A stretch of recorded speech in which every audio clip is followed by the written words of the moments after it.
Et nous sommes de retour au plateau pour la suite de cette émission. Nous abordons notre troisième sujet, direction l'Éthiopie.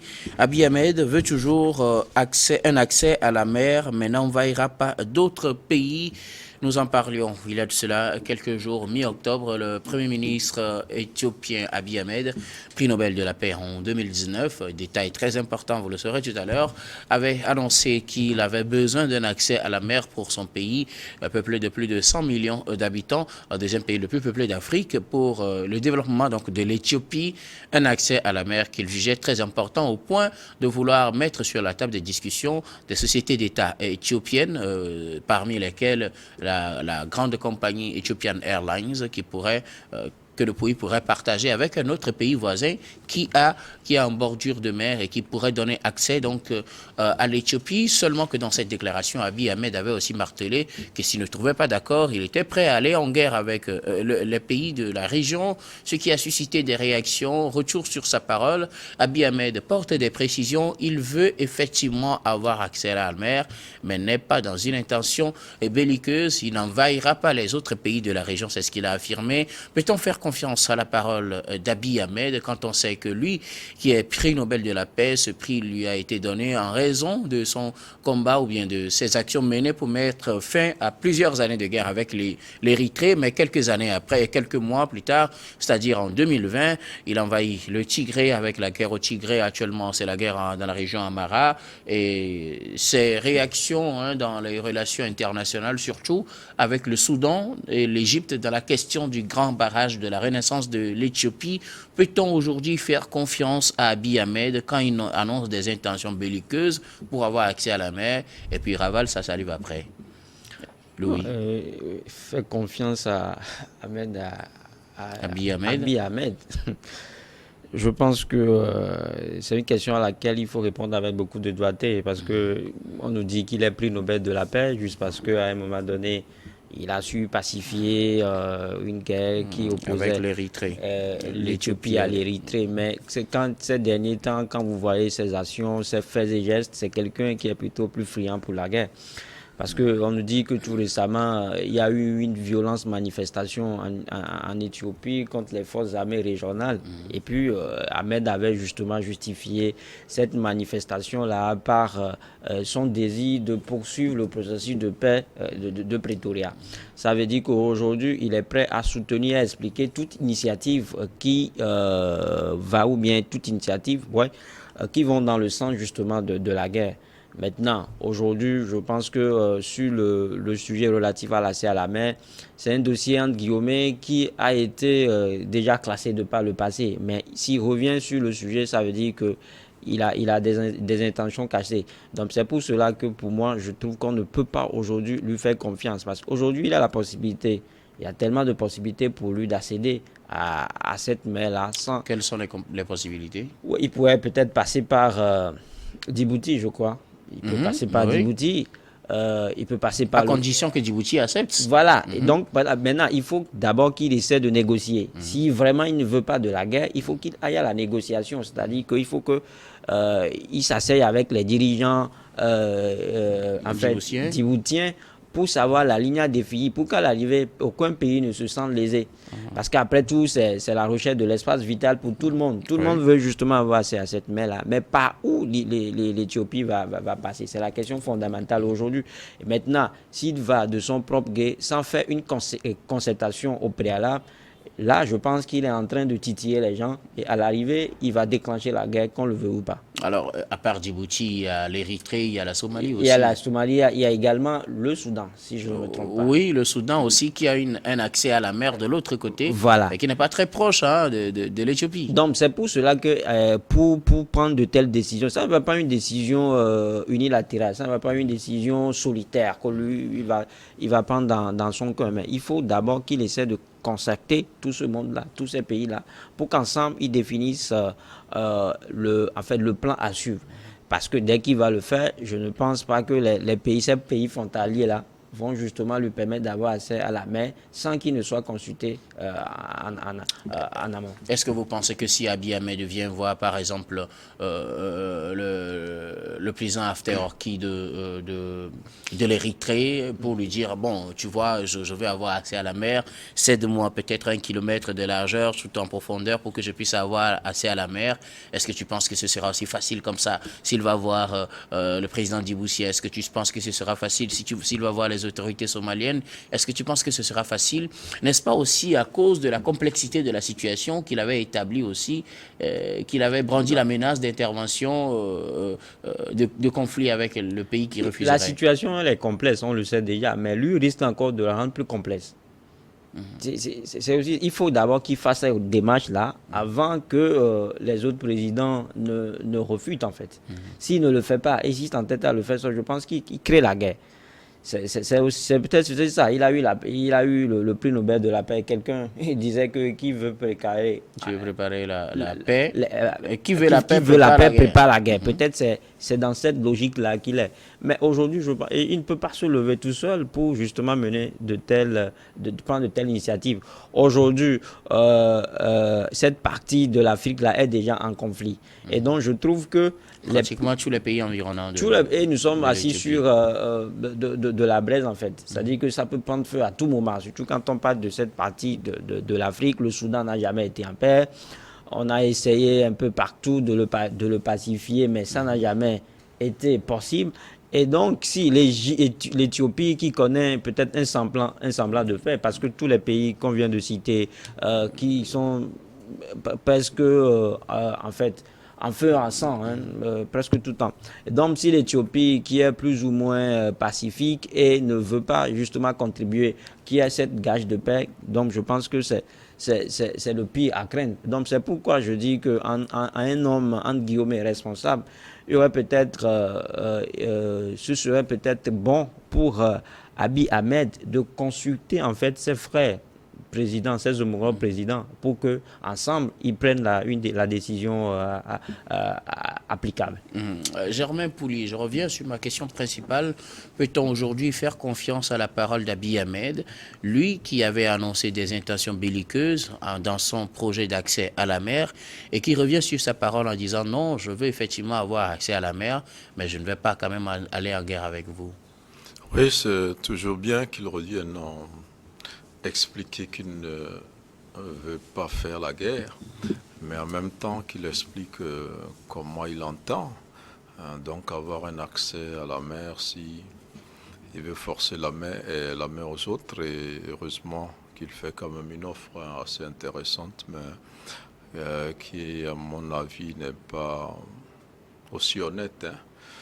Je ne pense pas, à l'exception peut-être du barrage de la Renaissance, dont il pourra faire profiter les retombées à d'autres États. Je ne vois pas comment il pourra céder des parts de Éthiopienne, par exemple, qui est une grande réussite africaine, il faut le dire, qui est une grande fierté nationale. Et dans quelle proportion?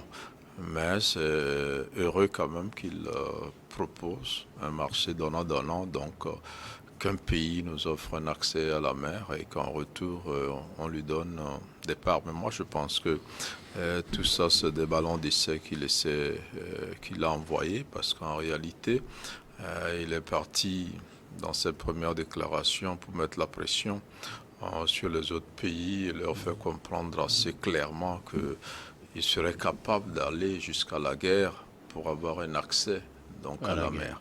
Et vu que peut-être qu'il y a une panique qui s'est instaurée après cette sortie, en homme de paix, comme on vient de le décrire, même si ça date de 4 ans maintenant, il revient un peu dans cette posture-là pour dire qu'il ne veut pas la guerre, mais dans la réalité, ces premières annonces laissent entrevoir des velléités belliqueuses donc d'un président qu'on a d'ailleurs vu au front lui-même, parce que il va au front avec les militaires, c'est se dire qu'il a une âme de combattant, qui après avoir possédé le ciel africain avec Éthiopienne veut avoir sa part de mer. Et quand on connaît l'importance d'un accès sur la mer dans l'économie d'un pays, c'est normal que l'Éthiopie soit embarrassée de ne pas avoir cet accès-là. Mais je crois qu'il y a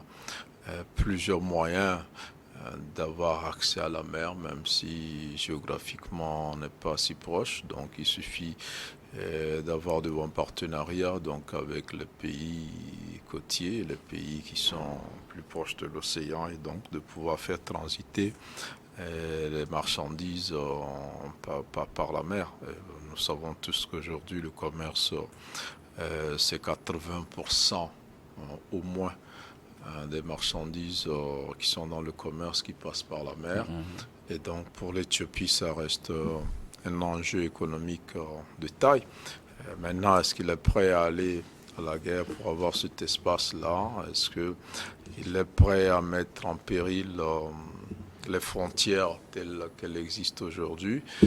Est-ce qu'il veut revenir sur l'indépendance de l'Érythrée, ou est-ce qu'il veut annexer d'autres pays voisins pour avoir sa part d'accès à la mer? Et la question était là, pendante, et la panique était réelle, et je pense que c'est un peu pour adoucir et essayer de, essayer de rassurer ses voisins qu'il a fait cette dernière sortie. Mais je ne pense pas que sa proposition de serrer des parts dans des entreprises éthiopiennes en suffira.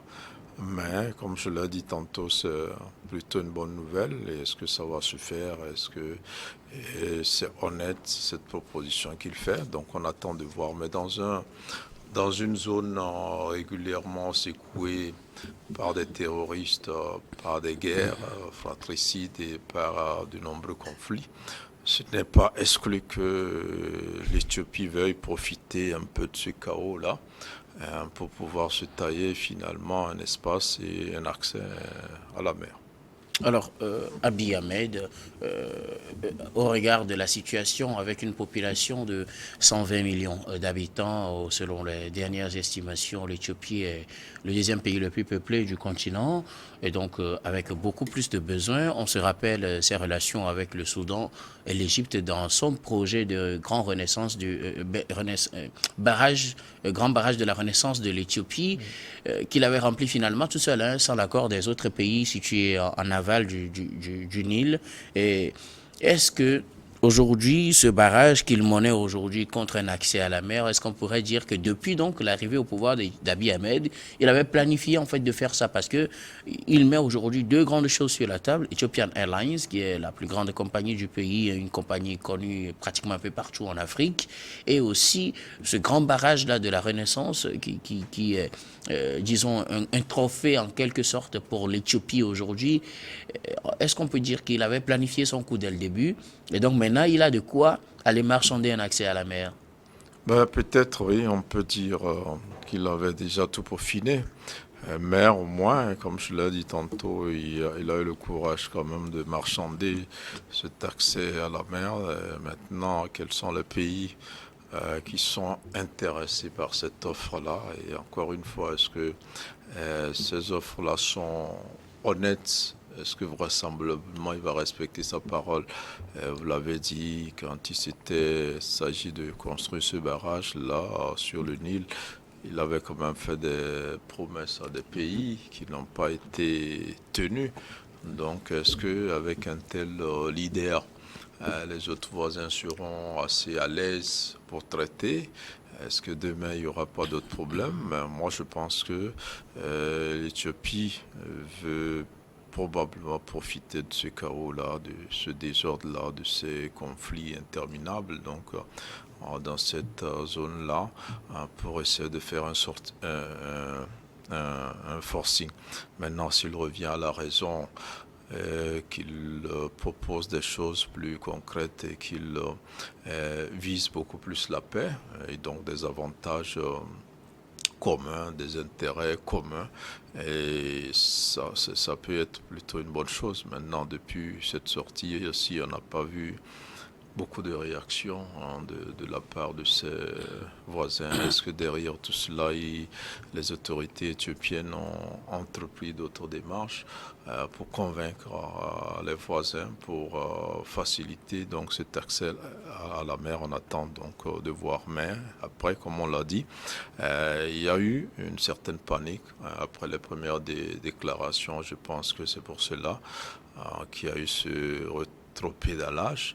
Et je ne suis pas si sûr que les autres pays sont si dupes, certainement qu'ils restent sur leur garde, parce qu'avec un tel Premier ministre, homme de paix c'est vrai dans un premier temps, mais en même temps un grand combattant, il faut s'attendre à tout. Alors, Louis, on pourrait dire que Abiy Ahmed a planifié son coup dès le début. Depuis son arrivée au pouvoir, il a essayé de calmer les gens en mettant fin à la guerre avec l'Érythrée. Il obtient un prix Nobel, donc il devient un homme de confiance. Il impose sa loi au Tigré. Finalement, ça n'a pas été comme il espérait, mais bon, il y a un accord de paix finalement.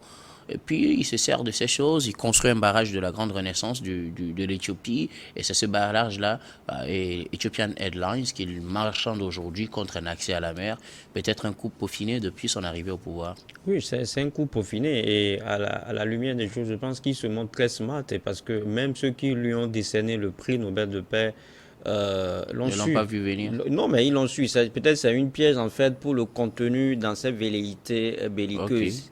C'est une façon en fait pour les organisations là qui lui ont décerné le prix Nobel de la paix de lui dire en fait de le calmer tout petit peu.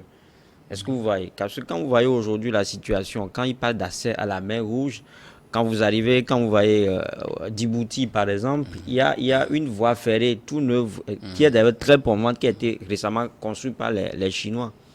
Et donc aujourd'hui, l'Éthiopie a les moyens, il peut proposer justement aux autorités. La voie ferrée en Éthiopie. Voilà, non, oui, pourquoi pas, pour éviter justement la guerre. Il peut construire justement son port là-bas, si réellement c'est dans l'intention en fait de faire fleurir l'économie en fait éthiopienne. En le faisant ainsi, je pense qu'il va épargner peut-être cette région de l'Afrique, des bisbilles, des guéguerres entre États. Et donc, c'est pour ça que je dis que c'est quelqu'un qui est peut-être trop friand pour la guerre. Il monte à chaque fois des velléités de guerre. Donc, je crois qu'il n'a pas d'autre choix que de négocier et, avec les autres présidents. Donc, ce qu'il fait, c'est pour peut-être nous prouver aujourd'hui que l'enclavement de l'Éthiopie le dérange tellement qu'à tout il veut racler sur tout son passage et peut-être avoir l'hégémonie et la suprématie dans cette partie de l'Afrique. Merci beaucoup à vous. Nous allons marquer une nouvelle pause, puis on vous retrouve juste après pour la dernière partie de cette émission, dernière partie que nous allons consacrer au Togo.